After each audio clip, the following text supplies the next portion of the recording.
Did we lose a coach again? Spoiler, yeah, we did. Welcome to the offseason as we head to Season 5 for Rapid City. They did not win the big, but did win the national title in dramatic fashion. So they're heading into the offseason flying high. But before we get there, let's talk about some changes for Season 5 coming. The latest version of Seagator's sliders have been imported to make the gameplay better and tougher. And speaking of, Deer Whispers mods that adjust the CPU's offensive play calling logic when they take timeouts and when they kick field goals and pods have all been implemented. Sunyata's sound mod has been implemented as well. That adjusts the logic of when the crowd will pop and get louder at appropriate times and just react better in general.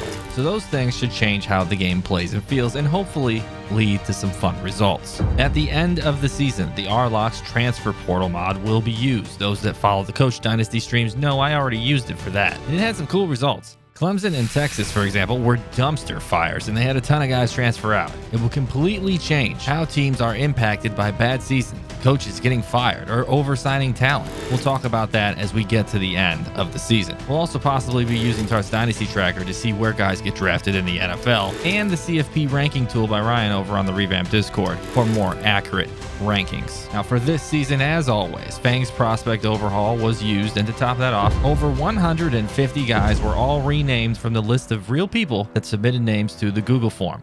So don't be surprised if we mention your name at some point. I'll attempt to run through where they all went in a video at the end of the season, and I'll touch on it a bit in week 1. You can now start submitting names for next season's prospect pool at that same link. Make sure it's not one that was used for this season. Link will be in the pinned comment and description. Now, those of you waiting for Rapid City, it's going to be a bit. The backlog there is just as big with 140 plus, and those with memberships on the channel will get priority. Cosmetically, look for Rapid City to get a new alternate uniform and maybe some stadium art adjustments to reflect their national title win. Now, let's get to the goods. Setting a new Rapid City record for interceptions in a career, Jared West with 8, passing up McCormick. His 7 in a season was also a record for Rapid City. Kobe Burrow passes the great Dylan McDuffie for school touchdowns in a season with 19.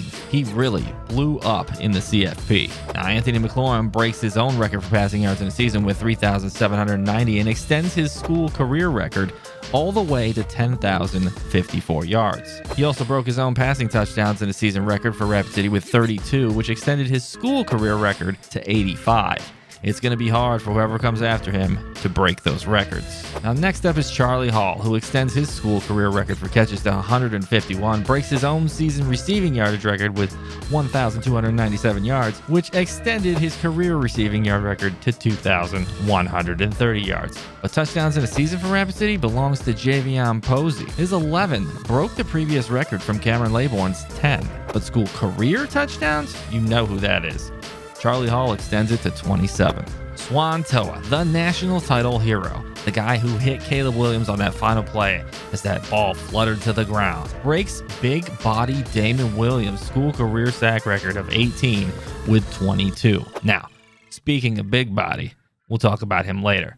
There's news there. Joey Galloway won Coach of the Year again and a national title, so Rapid City extended him 6 more years. Coming off a 14-2 season, he wants that Big Ten title next, and maybe an undefeated season would be nice. Other coaching news around the nation saw Iowa's Kirk Ferentz retire at the age of 70, and Mike Tressel fill the position. Luke Fickell was fired from Cincinnati and hired to be the Hurricanes' defensive coordinator, so since he poached Oklahoma State's defensive coordinator. Now, speaking of Oklahoma State, they lost both of their coordinators, so we'll have to see how they perform next season after winning the Big 12 and getting to the CFP last year. And hey, did you think Rapid City would make it out alive?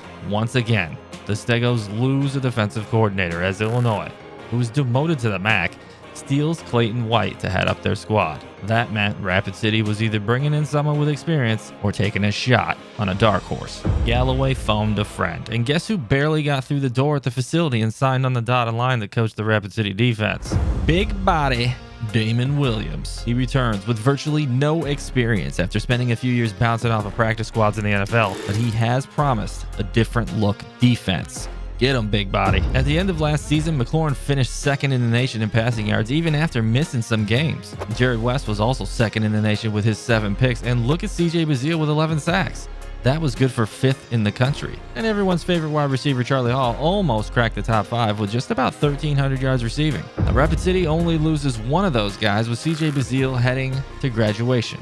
In a surprising move, Anthony McLaurin returns for his senior season. I'm not sure about that decision. You just won the national title, had a crazy good year, probably should have went to the NFL, but he's back for one more go. Rapid City couldn't get Hylett Gibson enough time on the field, so he leaves and follows Coach White over to Illinois. The hero of the national title game, Swan Toa, graduates, and a lot of guys who were so important for that Rapid City team also get their degrees. Casey Case, Jalen McNair, Fabian Waits, and Kobe Burrow all say goodbye. And perhaps the biggest news here, Rapid City has their first guy get drafted into the NFL, with Javion Posey going in the 6th round. Finally, Posey only played for Rapid City for 1 year as a transfer. Now, next season, we will find out where they were drafted. And we take a peek over at Fargo, and they also had a few guys get drafted, with Brandon Jennings and Mayan Williams heading to the NFL. And big names like Danny Dimes, Darius Jackson, and Zach Suri all graduate. So, would anyone look Rapid City's way after a title win as a transfer destination? The answer? Yes. Now, Arlock's transfer portal was not used for this season. Next season, expect a lot more news on this front. But Rapid City still sees 4 guys transfer to the squad. Florida running back Kevin Schroeder comes over to Rapid City. The redshirt sophomore clocks in with crazy speed and acceleration. The Stegos have never had a back like this, so hopefully they utilize him well. Now, Rapid City still has Lokalani at tight end, but Adam Hawkins from Florida State liked the idea of pairing up with him. 2 tight ends sets anyone? Now, here's where things don't make much sense. Rapid City welcomes back McLaurin for another run, and he is the top-ranked QB, but behind him is the highly touted Charlie Berridge waiting his turn. But that didn't stop the staff from grabbing 2 QBs in the portal. Redshirt junior Will Crowder comes over from West Virginia, and redshirt freshman Jabori R. Sinclair comes over from BYU. Now, Crowder will be a senior, so he's basically depth, but Jabori R. Sinclair may hit the portal next year, or he will battle with Charlie Berridge for the top spot. Now, Rapid City went into signing day with a top 5 class. Let's see where they finish for the season and whether or not they added some good players to the class. Well, I've got some bad news. Rapid City whiffed badly on just about every guy left they had on their board. Mario Clements went to Penn State. Keontae Stevenson went to Missouri.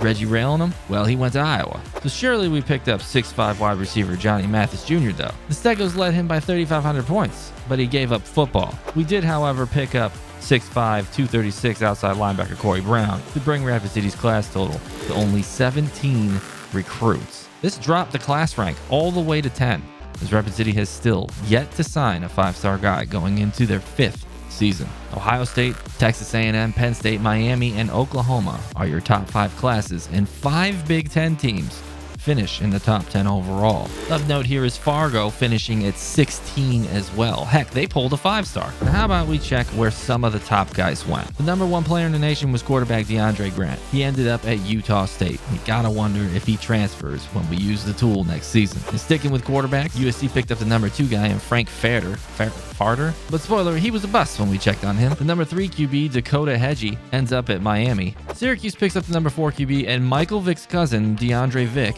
commits to play for Fresno State. You might see him hit the portal too. And North Carolina picks up the top running back in the class with Marshawn Jamster. The number 2 guy, Chunk Bean, ends up at Minnesota. See you soon, Chunk. Actually, in the final game of the season for Rapid City. Top wide receiver Drew Parrott is a dog, while wide receiver U, Ohio State, picks up the number 2 guy in Akil Gaston. Oklahoma picks up the 3rd wide receiver in Daniel Robinson. And we'll take a look at Fargo's roster in the Week 1 game for Rapid City. For now, though, let's move to position changes. 2 athletes needed sorting for Rapid City, and those 2, legendary son of Eric Moulds II, and Brian Williams. Let's start with Moulds II.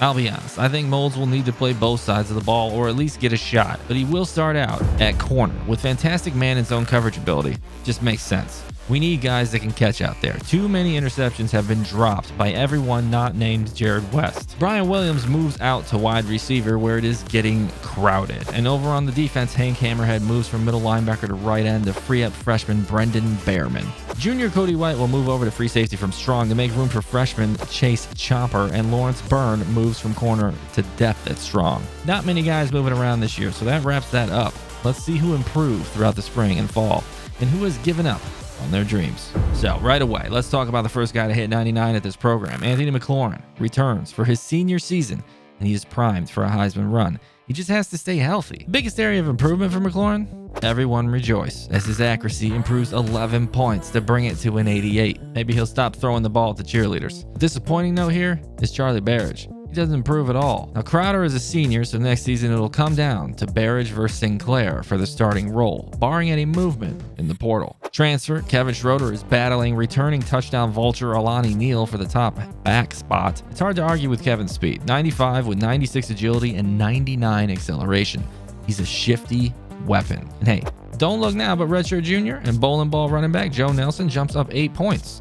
Maybe he's a goal line guy. With his 99 truck and 99 stiff arm, he also has the best ability at breaking tackles. Disappointingly, Riley Bills falls back 2 points. Gotta wonder if he'll stick around or get cut. Cloud McFly enters his junior year at the top of the depth chart at a 92. Outside with him will be Charlie Hall, looking to extend records he has set and terrorize defenses. Redshirt freshman Colby Woods is most likely the slot guy, and don't be surprised if redshirt sophomore Jordan Gorey gets some touches. At 6'6", he's a huge target and had the best offseason out of all wide receivers. Worth mentioning is the work he put in on his route running, second best on the team now. Redshirt freshman Willie Parker has some work to do as he sits at the bottom of the depth chart with minimal improvement. He'll need to have big training results to hit the field next season. Now let's move to tight end, where transfer Adam Hawkins sits up top as all tight ends see decent improvement, but not great. The offensive line sees pretty good improvement across the board, except for left guard. Maybe someone needs to move there, as Larry Mack could be a liability. Maybe we look at moving one of the centers. If not, they'll need to recruit. Now out at left end, Darrell Bullock returns for his senior season, looking to cause more damage with Kadas Ruffin having a pretty good offseason. Drake Durant IV is at the top of the right ends, and Shockey Duke takes a tumble backwards. He might be a cut candidate. The big boys in the middle are led by Courtney Johnson and Kahai Bembry, but a big oof for Gaithers, who also runs the risk of being cut after falling off. Sophomore Cooper Tour sees moderate improvement, and in the middle, Luke Tacox has one of the best training results on the team, moving up 8 notches. Love a surprising uptrend for him. Now at 6'6", 225 with great acceleration, would love to have that combo on the field. Speaking of high acceleration though, Kevin Robinson is being pushed by Pudge Rush over at the right outside linebacker position. Now let's talk about one of my favorite areas now, corner. Tyrell Preston returns for his senior season as the top guy out there, and he's paired up with Jared West, who had a crazy good season last year, and it shows when you look at these guys' play rec compared to him. Now, Gary Mumphrey will lock down the slot with McCormick sitting in the 4 spot for now. Redshirt freshman Chris Coleman may end up off the team. Out at safety, it's steady improvement, and finally, we may be seeing more Cody White on the field. He lost a lot of playing time to Jalen McNair last year after having a really nice freshman season. Now, there's not much movement out at strong, with Oswell Ham and disgraced converted corner Lawrence Burns really just providing depth for freshman Chase Chomper to take the reins. Somehow, punter Bobby Gurman gets worse, but man, he really locked down double duty last season at kicker and punter. This might just be evaluator disrespect, if you ask me. Okay, let's break some hearts, shall we? We have to wish 5 guys a happy birthday and send them packing.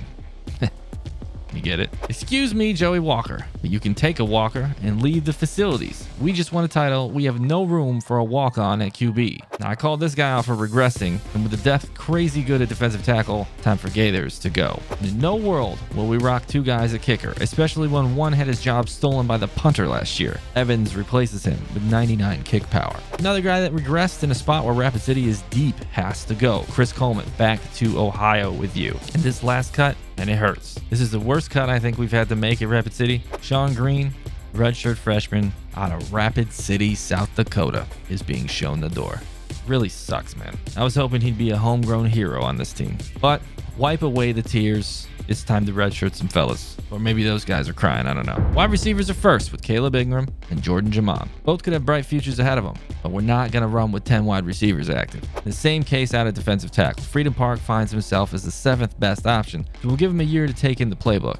The same goes for Michael Striffler and Willie McIntyre, a few spots ahead of him. Corey Brown at the right outside linebacker gets a red shirt, and lastly, and this may be controversial, Eric Moulds II gets one, as the 5th best corner on the roster. Let's hope he sticks around. The top 4 corners are all seniors, so we're gonna need him next year. So, What's that season schedule look like? Rapid City will start by traveling to East Lansing to take on the number 14 Spartans, then head west to take on USC, then back home for 5 straight, starting with rival Temple, Notre Dame, Northwestern, number 6 Michigan, and number 22 Wisconsin. In week 11, Rapid City will welcome the number 4 Hurricanes to town. In the following week, the Stegos will travel to take on rival Fargo. Now the top 10 leads off with Oklahoma, Notre Dame, Penn State, Miami, Clemson, Michigan, Oregon, NC State, Georgia, and Stanford. You gotta go all the way to number 23 to find Rapid City. Apparently, no one believes this team returns enough for another CFP run. Heck, they're picked to finish 3rd in the Big Ten West behind Michigan and Wisconsin. And Penn State is picked for the Big Ten East again. NCAA All-Americans on Rapid City's squad consists of Jared West out at corner and Cloud McFly at returner on the first team. On the second team, we have Charlie Hall at wide receiver, Kevin Robinson at linebacker, and now on to the All-Big Ten selections. On the first team, we have Anthony McLaurin, Charlie Hall, Darrell Bullock, Kevin Robinson, and Jared West. On the second team, you'll find Alani Neal and Gary Mumphrey. The Tar Pit comes into the season as the 6th toughest place to play, as Rapid City has rattled off 11 straight victories in front of the home crowd. Now, with all that said, what are you most looking forward to for this coming season? Let me know in the comments. All right, that'll do it for the offseason. I'll see you in week 1 versus Michigan State, or in the stream if you pop into one of those. Of course, make sure you put a prospect at the Google form link for next season's pool. And hey, become a member. Help the channel out if you can. If not, no worries. Thanks for watching. See you in game 1. Go Stegos.